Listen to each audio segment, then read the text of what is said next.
Hello everyone, my name is Steven and I am a first year dental student. I just finished up with a massive anatomy exam here in my first year of dental school, and it got me thinking I should probably talk about my approach to test taking, what's worked over the years, what's changed, what I'm doing nowadays, and kind of the things that I have for you that may help you get the best grades possible on your tests. I've been taking tests since I was a small child, and I'm now a 24-year-old dental student who's studying to become a doctor.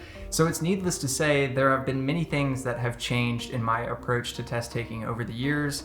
And what I'm at now isn't necessarily the best version, but it's the most updated version, and it's kind of what is working best for me right now. So that is going to be what I share with you today. And if you enjoy this video, make sure you give it a like and subscribe to my YouTube channel here for everything that I will be posting in the future. But let's get right into it. The first thing that you obviously want to think about when it comes to test taking is the lead up to the test in your preparation. Okay, obviously you want to know the information that's going to be on the test in order to perform well. You want to study for a long time, you want to make sure you know the material, but I think it goes a little bit deeper than that. Sometimes just knowing the material doesn't help you perform well on a test because, especially at the upper levels like dental school and medical school, a lot of the questions are designed to really challenge your knowledge and take you to a deeper level of knowledge instead of just simply knowing the facts. And the best way to sort of get around this as a student is to simulate the types of questions that you will end up seeing on the exam. Obviously, experience in the first couple tests of a semester is going to help you with this process,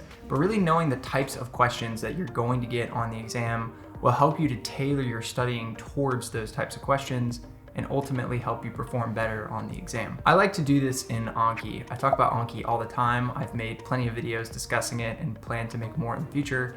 But in Anki, the best part about it for me is that I can ask myself test type questions over the material. A lot of the cards that I make in the beginning are pretty simple, pretty like base knowledge, just fact type cards.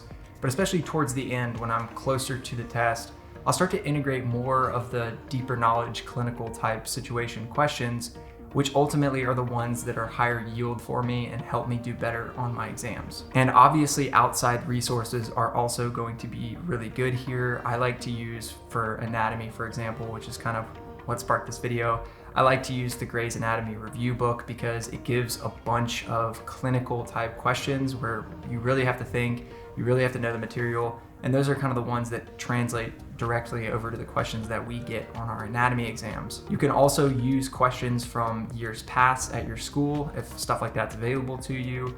You can ask around your classmates and professors for just good resources that will give you practice questions, because truly these are the best way to, like I said, simulate the actual questions that you're going to see when you sit down to take your exam. And speaking of sitting down to take the exam, let's talk about the actual process of taking an exam. So you've studied, you've spent all of these hours and days getting ready for this exam, but what is it like to actually sit down and take an exam? First thing you want to do is relax. You have studied for a long period of time. You've really put in the work and you're more prepared than you think you are. So just take a deep breath, kind of close your eyes, relax. I'm a religious person, so I like to say a few prayers, but just do anything that's gonna kind of lower your heart rate and just get you a little bit more, relaxed before you actually begin with the process of answering the questions and getting through the exam. If you're super stressed and tense, you're going to overthink things, and even questions that you could definitely answer if your, mind was a little bit clearer and you were a little bit less frantic, you might miss. So just take a second to relax, take a deep breath, and just truly prepare for the exam in the right way. Once you get onto the actual exam and you're taking the exam, there are a couple strategies that you can use in order to get through it. The one that I like to use and the one that I've stuck with throughout the years is to go through all of the questions that I can 100% answer and leave the questions that I'm kind of not sure of or I know are going to take a little bit more time for after I finish those original questions. So what does this mean? Well, let's say that the test has 50 questions on it. I will probably go through and answer maybe 30 of those questions on my first run through, and the other 20 I'm gonna leave after I've finished those initial 30, and they're not like the first 30, they're just random questions within that 50 questions. I'll go back and I'll reapproach the ones that I thought this is gonna be harder, this is gonna take me more time, more thought process, And I'll just sort of go back and give those questions a little bit more time and appreciation. And that way, those ones that I deem are going to be more difficult, I maybe have a better chance at getting right. If you try and go 1 through 50 and answer every single one, you may talk yourself into answers that you probably wouldn't have put if you'd put a little bit more thought into it. And that's just something that like you'll kind of recognize as you take more exams, but a lot of it is really your strategy and how you allow yourself to think about these questions. I find myself very often gravitating towards the first answer option that I read if I'm pretty unsure of what the question is asking. And this can be kind of dangerous. Sometimes our brains recognize the word hydrophobic, for example, and we're like, okay, I know what that word means, and this question kind of seems like maybe it's asking about that, so I'm just gonna put that. But if we actually sat there and gave it a little bit more time, more thought, and we sort of thought about the bigger picture of what the question's asking, maybe we'll say, okay, well, hydrophobic doesn't make sense here because this reason, I'm gonna go with hydrophilic. And there are plenty of other strategies and ways to get through exams. Like I said, I like to go with the answer the ones you can first strategy. That's just what has worked the best for me. And nowadays, a lot of exams are online. Our exams are fully on the computer, so we even have a software that allows us to flag the questions that we wanna kind of come back to. And that makes it really easy to navigate the questions that you've skipped and just to know what you finished, what you haven't finished. But if you don't have that software available to you and you're still taking exams on paper, you can kind of do the same thing, lightly circle it with a pencil or do something like that, and just make sure you're kind of flagging the ones that you need to come back to. Always, always, always check your answers before you submit the exam. There have been countless times that I have gone through an exam and felt super good about it. But just kind of like took that last little bit of effort and gone back and found mistakes that I made. You misread the question, your brain sees two words and jumbles them around. A lot of questions in dental school are all of the following are true except. And so your brain may see like one that you see is true and think, okay, this is right, this is true, and you circle that. Well, the question was not asking which one's true, the question was asking which one is false. And so those little mistakes that you make, they happen when you're moving in haste. And if you just go back and you take a little bit of extra time, you reread each question, and you make sure you put the right answer, you will get some of those questions that you otherwise would miss. And there's nothing worse than missing a question when you knew what the right answer was, but you missed it because you went too fast or you didn't take your time. So even though it sucks sometimes because you see people in your class getting up and leaving because they finished the exam before you, take that little bit of extra time and just make sure that every answer you put is the right answer to the best of your ability. So that's kind of the test taking process. Of course, there is a process after you take an exam.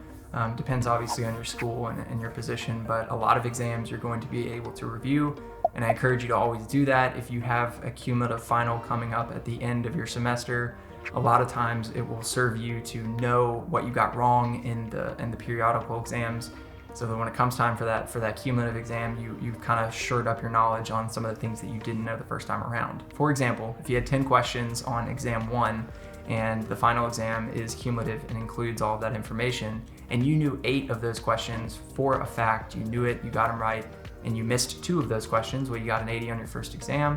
When it comes around to that cumulative final, you may only have 2 questions from all of that material. It's going to be pretty easy for you to remember that 8 things that you remembered the first time, but those 2 topics that you missed on, you want to make sure you remember those and you learn them, because when it comes around to that final and you have 2 questions, one of those questions could be, or even both of them could be from those 2 topics that you missed, and the other 8 things you're not necessarily just going to forget. So make sure you learn the things that you got wrong when it comes time to doing cumulative finals. And after your exam, make sure you take the time to relax and enjoy a little bit of time. Sometimes it feels like, especially in dental school, that we have to get right back up on the horse and get to work on the next exams. But make sure you reward yourself, do some things that you enjoy and kind of de-stress, relax, decompress, and kind of reward yourself for doing well on an exam, because it's really difficult to just kind of go from one massive study session right on into the next. And